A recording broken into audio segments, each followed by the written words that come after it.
يرتهود نجد جيسانساي وبرنامج جاره أو قصاصا هلجنكي هي تاريخ دي أصومري الله أون حريستي حاجي آدن أحمد حسن حاجي آدن أفقلو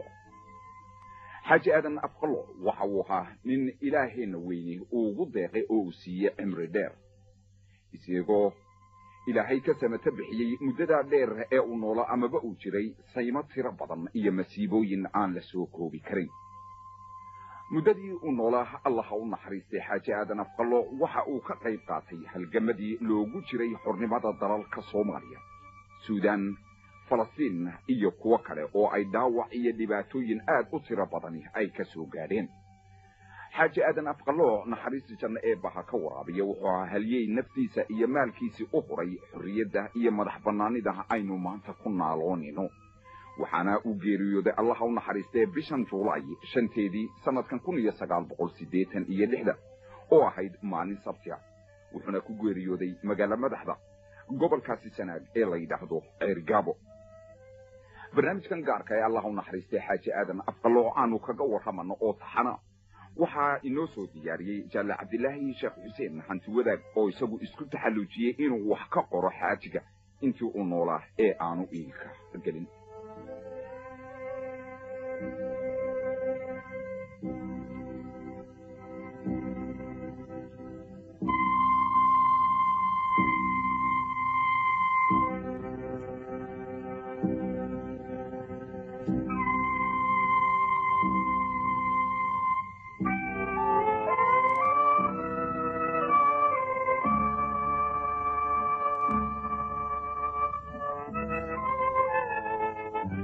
الله ونحريستي حاجيgu waxa uu ku dhashay miyiga degmada Ceergaabo birinka la yiraahdo Haldhagan oo ah toga mirishi sanadku markuu ahaa 1850 waa waqti iminka laga joogo 137 sano حاجيga yaraantiisii dhibaato iyo khatar ayaa soo balaysay hase ahaatee waxa uu ahaa nin nasiib badan oo burjile markasta oo haliseelo soo daristo farjiba Ilaahay u furi jiray waana uu ka samata bixi jiray حاجي آدن أفقلو نحريستي جنة إيباها كورابية إساقاه أو أفرجرة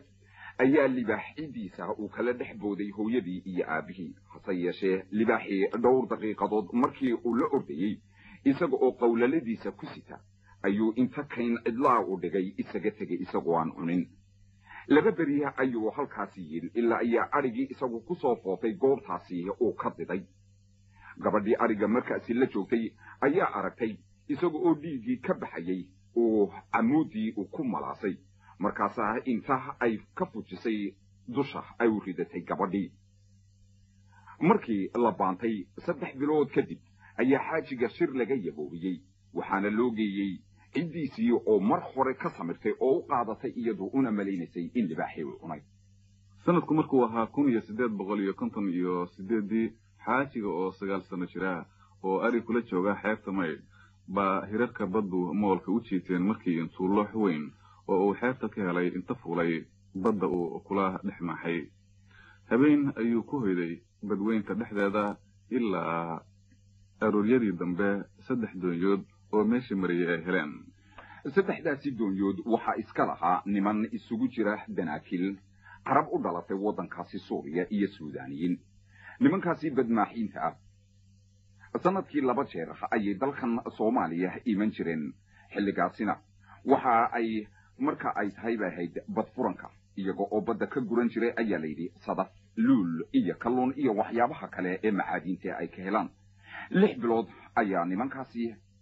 ay iyagu xaajiga haysteen kuna adeegsanayeen sidii qof ay iibsadeen oo kale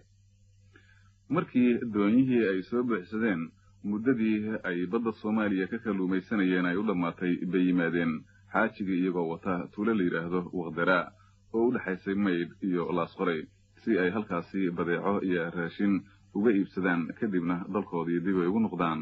xaajigana u sii kaxaystaan xilligaasi dalka Soomaaliya lacagii kama socon jirin ee waxa qof walba badeecadu haysto uu ku bedelan jiray mid kale oo qiimahan iyadu markaasi u dhiganta waxa tuulada la yiraahdo Waqdariya yimid niman gadisleeya oo Soomaaliya oo wata iyagu ari oo ay ku bedelanayeen dar iyo inta kaleeto nimankii mid kamid ah oo reer Laasqoray magaciisana la oran jiray Cali Gaacir baa fahmay in wiilka yar ee doonta u saaran badmaaxiintaasi shisheeyaha uu yahay Soomaali. waxaana Cali Gaacir galka uu ka siitay seeftii isaga oo ku xila furay in uu dhammaantood dhegta dhiigga u darayo haddii aysan wiilka iska soo dejinin. nimankii markii ay cabsadeen in waxyeelo loo geysto bay aadan afqallooc oo 9 sano jira iska soo dejiyeen, waxaana soo kaxaystay oo gurigiisii keensaday Cali Gaacirkii aan horay u soo xusnay. waxaa kadib haddaba aadan afqallooc oo ilmo la ciyaaraya la kulantay oo aqoonsatay habaryartii amase hooyadii walaashii oo meeshaasi meel ku dhow reerahoodu ay soo degeen,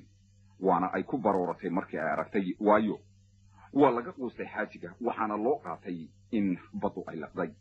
Cali Gaacir oo ahaa ninkii badmaaxyada ka soo dhiciyay xaajigu waa uu u diiday ciddiisii, wuxuuna codsaday in magtiisii la siiyo. hase ahaatee waxaa xeer begtadu go'aamisay in 10 ishkina lagu soo furto xaaji aadan afqallooc. sanadku markuu ahaa 1864 xaajiga oo 14 jira oo da'diisu 14 sano tahay ayaa cadan isagu u raacay dooni sidee ari iyo dhuxul. baddii ayaa kacday, doontii ayaa dakhalkii ka jabay waana degtay. xaajigii iyo dhowr nin oo kaleeto ayaa ka nabad gale oo ka samata baxay shilkaasi markii la arkay una u soo gurmaday marka badda marayay, kaasi oo isagu markaasi gebi ahaantood intii ka nabad gashay cadan geeyey oo u qaaday. 7 casho kadib markii uu cadan yimid ayaa xaajigu waxa uu go'aan ku gaaray in bariga fog uu sii gudbo, waxaana uu ku dhuuntay isaga oo khamiiskii gashan markab Hindiya ku socday. xaajigu waxa uu halkaasi ku jiray 2 dharaarood, hase ahaatee waxa uu kor u soo baxay markii uu khankii hoose uu ku kulaaday, raashinkiina uu ka martay. shaqaalihii hunuudda ahaa oo markaasi markabka ka xoogsanayay ayaa kale u malaynayay in jinni badda uga soo baxay. markabkaasi oo Ingiriisku uu iska lahaa waxa kabtankii watay xaajigii uu gacanta u gashay Blaze-kaasi bilowda lagu xidhay waddankaasi Indiya gudihiisa, kadibna waxaa loo gudbiyey oo lagu celiyey magaalada Cadan oo bil idadna ku xidhnaa. markaasi kadibna dalkiisii hooyo oo Soomaaliya ah ayaa loo soo mastaafuriyey, waxaana xaajigu dib ugu soo noqday markaasi ka bacdi noloshii reer miyinnimada. hase yeeshee 1879 xaajiga oo 29 sano jira ayaa dalka mar kale ka dhoofay, waxaana uu aaday Cadan oo uu macaariif tiro badan ku yeeshay, waxaana uu ka mid noqday gadisley isaga gooshi jirtay Cadan iyo Soomaaliya. waxa ay Cadan ka gadisan jireen dugaagado, faraajiin, irbado iyo sonkor bangali oo intay daawo ku qooshaan dadka sharaab ahaan ay uga iibin jireen. allah u naxariistay xaaji aadan afqallooc wuxuu markuu tegay Yaman shaqaale uu ka noqday dooni uu lahaa nin Soomaaliya oo magaciisa la oran jiray Cabdo Ciise. wuxuuna xaajigu fursad u helay inuu soo maro magaalo marsooyinka dalka Soomaaliya, Jabuuti, Sham, Khaliijka iyo Yaman. markii uu lacag xoog leh ka xoogsadayna doonidii waa isaga haray, wuxuuna ku nagaaday magaalada Sanca oo uu markaasi 2 dumar ah oo midna ay u dhashay gabadh midna gabadh iyo wiil uu ku guursaday. sanadkii 1880kiina waxaa xaajiga loo soo sheegay inuu geeriyooday wiilkiisii oo 20 jir ahaa oo Qaahira wax ku baranayay. sidaa daraaddeedna xaajigu waxa uu waanbabaxay Qaahira. waqtigaasi kadibna waxa uu u soo noqday Yaman oo uu hawshiisii gadislaynimada ahaa uu sii watay. xaajiga waxa jidka Cadan iyo Sanca u dhaxeeya u fadhiistay niman qowleysata. xaajiguna isagoo isdifaacaya ayuu nin ka dilay qowleysatadaasi. markaasi kadib ayaa ilaaladii Ingiriisku soo qabatay, waxaana maxkamad ku taalla Cadan ay ku xukuntay dil. xaajigu xabsigii waa uu ka baxsaday, waxaana uu ku dhuuntay markab u socday waddanka Faransiiska. furdada Marsilia la yiraahdo ee waddanka Faransiiska ku taala baa laga soo qabtay, waxaana musaafiris loo keenay magaalada Jabuuti. markaasi kadib xaajigu wuxuu u sii gudbay Ubakh oo uu ga lugeeyay Musawa, wuxuuna ku tegay waddankaasi Masar isaga oo sii dhexmaray idil ahaantiiba dalkaasi Suudaan, wuxuuna ku biiray jaamacadda Al-Azhar oo wax ku bartay markaasi. xaaji aadan afqallooc markii uu ka soo noqday jaamacadda Al-Azhar waxa uu yimid Suudaan, waxaana halkaasi uu ka asaasay xer uu madax u yahay, wuxuuna furay dugsiyo quraanka lagu barto. dabeeto 2 degmo oo waddanka Suudaan ku yaala oo kala ah Jabaldin iyo Noba xaajigu waxa uu ahaa ninkii ugu horreeyey ee diinta islaamka baray. الله ونحريستي حاجي آدن أحمد حسن أفقلو wuxuu suudaan ka tegey markii ingiriisku ku tuhmay inuu la shaqaynayo dhaqdhaqaaqyadii gobonnimadoonka ee waddankaasi suudaan markaasi ka socday 3 biloodna ayaa halkaasi lagu xidhay wuxuuna u gudbay Karim oo gobolka Eritrea oo markaasi Talyaanigu uu maamulayay